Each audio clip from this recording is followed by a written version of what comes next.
Yeah.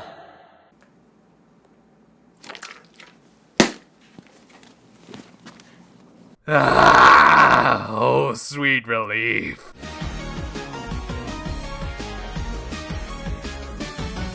We opened this week with Lala looking at a flyer for a Halloween costume contest. You know, even though we've got like over a week until the 31st, but hey, semantics, am I right?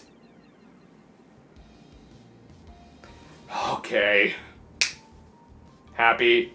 The contest had multiple group categories, with the overall winners receiving a year's worth of Star Donuts.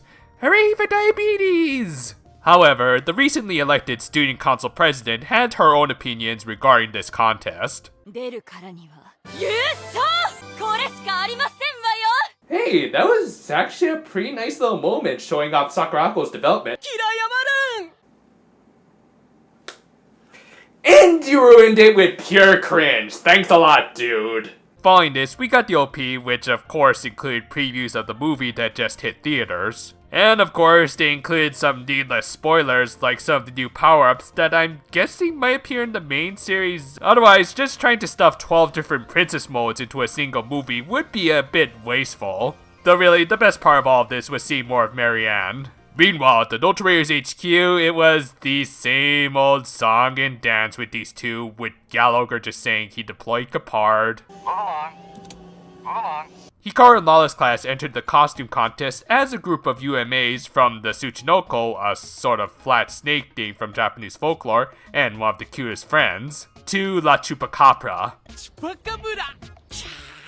Never make that face again, or I'm buying you a one-way ticket to Inamizawa! Sakurako was a far more G-rated version of the Mothman, and Hikaru was the Yeti. Because I guess someone has to try and cut the losses for yet another DreamWorks bomb. Honestly, I feel kinda bad for it.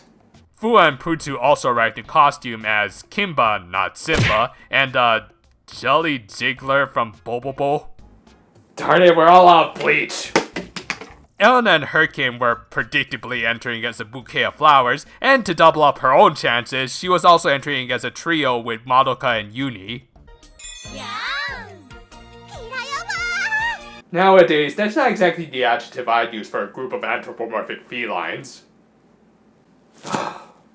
Also, isn't it kind of cheating if Uni's not technically wearing a costume? I guess she didn't really give up her theming ways last week. Meanwhile, Kupad was meditating on his defeat from a couple weeks ago when hello?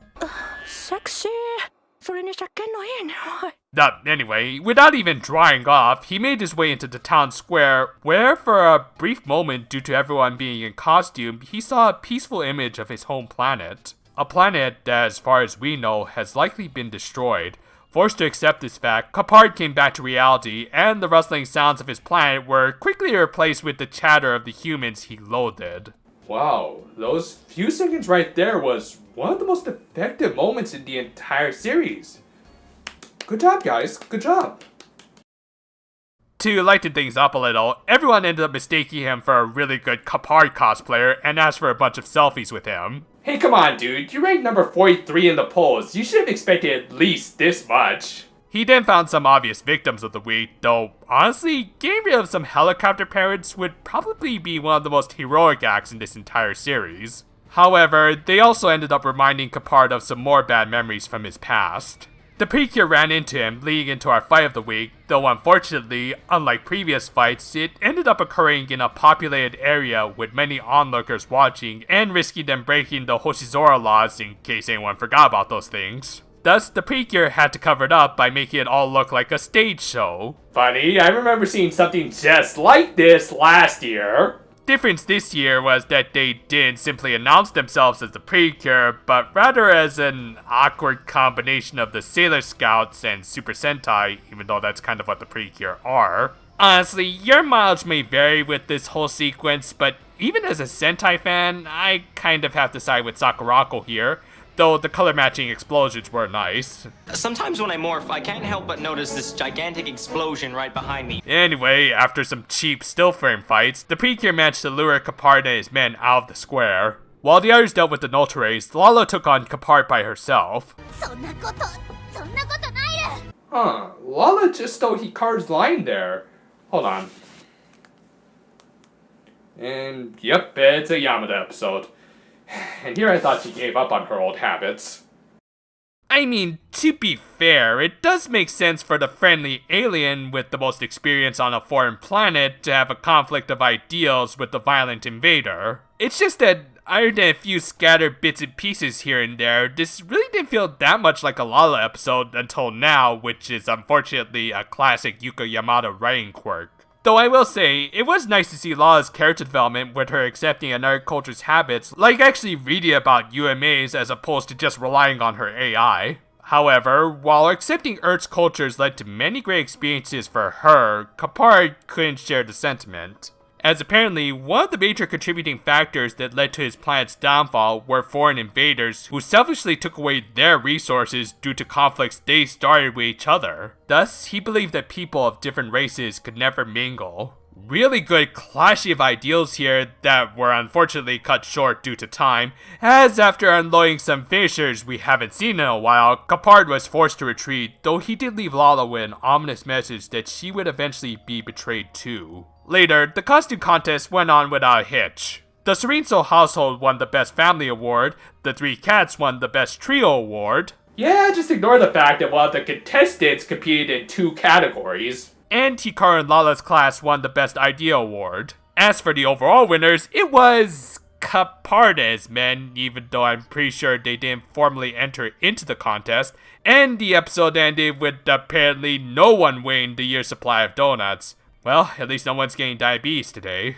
This week was an episode of 2 halves. All the Halloween related stuff was honestly kind of boring and ineffective, but all the stuff relating to Kupad was some of the best character building for a villain in the series so far, and that's quite an accomplishment.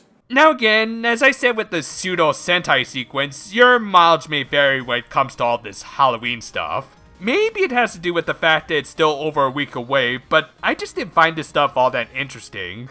I also didn't find many of these costume designs all that great, with some even forcing me to reach for the eye bleach. Honestly, this stuff isn't all that bad, but pretty much just fluff at the end of the day. What did have actual substance to it was, of course, everything dealing with Kupad.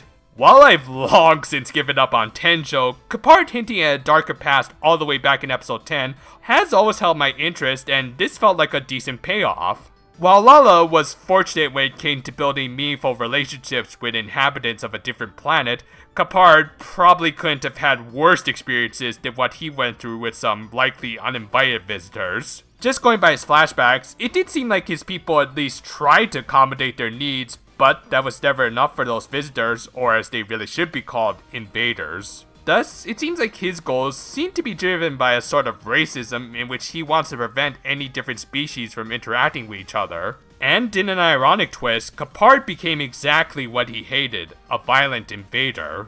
It paints him as a rather tragic villain driven by hatred for other species, as well as some jealousy towards aliens like Lala who can get along with the Earthlings. Speaking of whom, she was, again, kind of awkwardly positioned as the focus cure of this episode. Maybe if they had dedicated just a few more minutes of her having fun at the costume contest, it would have felt a little more earned. But I guess that's the price you have to pay when it comes to these sort of Halloween episodes where all of the different festivities have to be covered. Still, that aside, and a better than average fight, at least they didn't spam attacks again, this was probably one of the better Halloween episodes we've gotten in recent years. Though I swear, I never want to see this little weenie ever again. I'll happily take the Cyclops Valley Girl over him, who looks like she's making her long overdue return next week, along with someone else we didn't expect to see again. If you haven't seen it yet, I just uploaded something that I've been hinting at for the last couple of weeks. Part 1 of a Higurashi manga review.